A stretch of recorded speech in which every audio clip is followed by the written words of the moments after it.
मेरी बहन का बेटा ईशान जो अभी 6th में है, उससे मेरी बहन ने कहा कि मासी से अपने मैथ्स की प्रॉब्लम सॉल्व करवा लो जो तुमसे सॉल्व नहीं हो रही हैं।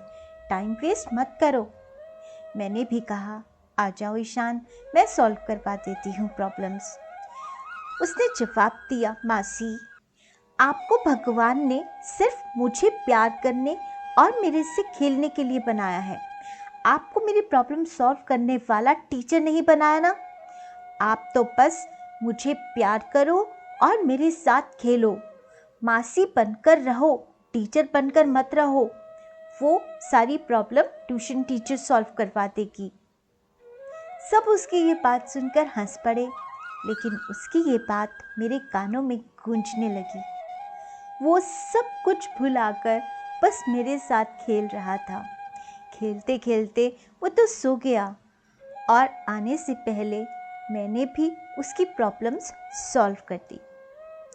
लेकिन उसकी बात मेरे दिलो दिमाग में बार बार गूंज रही थी। उसकी इस छोटी सी बात ने मुझे कुछ दिनों के लिए बहुत बड़े चिंतन में डाल दिया। कुछ दिनों बाद मैं वृंदावन गई सांवरे के दर्शन करने के लिए, लेकिन आज के दर्शन बहुत ही अलग थे, क्योंकि आज मेरा भाव बिल्कुल बदल गया था। ईशान की बात को मैंने भी अपना लिया था। आज मैं अपने साथ अपने घर की किसी भी प्रॉब्लम को, अपने जीवन की किसी भी शिकायत को, अपने किसी भी अवगुण को, अपने किसी भी जीत या हार को, किसी भी अभाव को, किसी भी दुख सुख को साथ नहीं लेकर आई थी। ना ही मुझे अपने तन और मन का ही ध्यान था, जैसे बस एक मुक्त आत्मा परमात्मा से मिलने जा रही हो। आज मैं सिर्फ एक ही भाव लेकर साथ आई थी कि सांवरे, तुम सिर्फ हमें प्रेम करने के लिए ही मिले हो। अपनी इस देह और गेह से संबंध रखने वाली प्रॉब्लम्स में फंसे हुए थे, लेकिन तुमने ही गुरु से मिलाया। गुरु ने सुमिरन सत्संग का मार्ग दिखाया, कथा लीला श्रवण का रास्ता दिखाया और कथा में अपनी भूली हुई स्मृति को याद दिलाकर तुमने ही हर स्कंद के, हर अध्याय के, हर श्लोक में तुमने अपने प्रेम का इजहार किया। तुम्ही ने हमसे कहा कि तुम हमारे हो और हम तुम्हारे हैं। तुम हमसे प्रेम करते हो, तो फिर हम भी तुमसे केवल प्रेम ही क्यों ना करें? क्यों तुम्हारे पास अपने संसार और संसार की प्रॉब्लम्स को लेकर आए?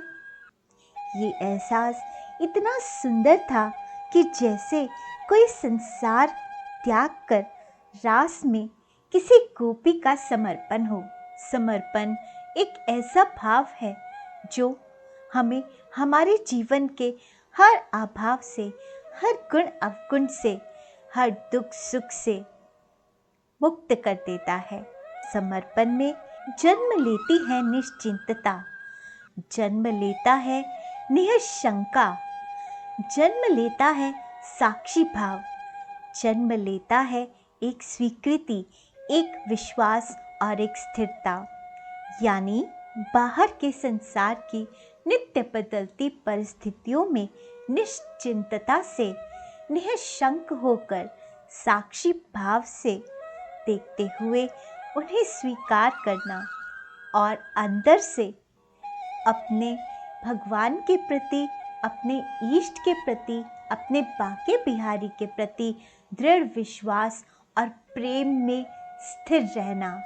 आज स्वतः ही गोपियों का गोपी गीत में कहा ये भाव कि हम सब विषयों को त्याग कर आपसे केवल प्रेम पाने के लिए आई हैं, घट रहा था।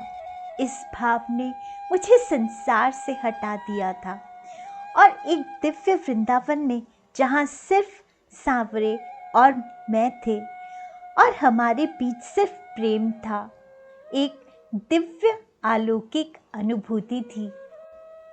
आज के दर्शन ही बहुत अलग थे। आज जैसे सांवरे ने मुझे अपने रसमय स्वरूप के दर्शन दिए हों, जैसे मेरे जीवन में रास घटित हो गया हो। हृदय आह्लाद और आनंद से भर उठा था।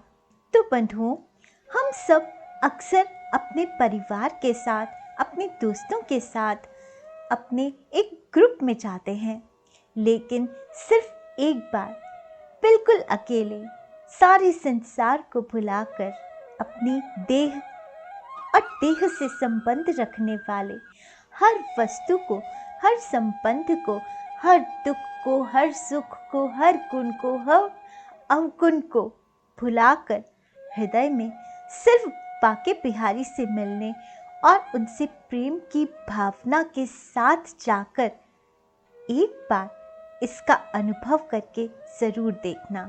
ये अनुभव अकथनीय होगा, जैसे ईशान की बात ने मुझे इस अनुभव तक पहुंचाया। हो सकता है मेरी इस वीडियो से भी प्रेरित होकर इस अनुभव तक कोई पहुंच सके, तो मुझे बहुत बहुत प्रसन्नता होगी। श्री राधे।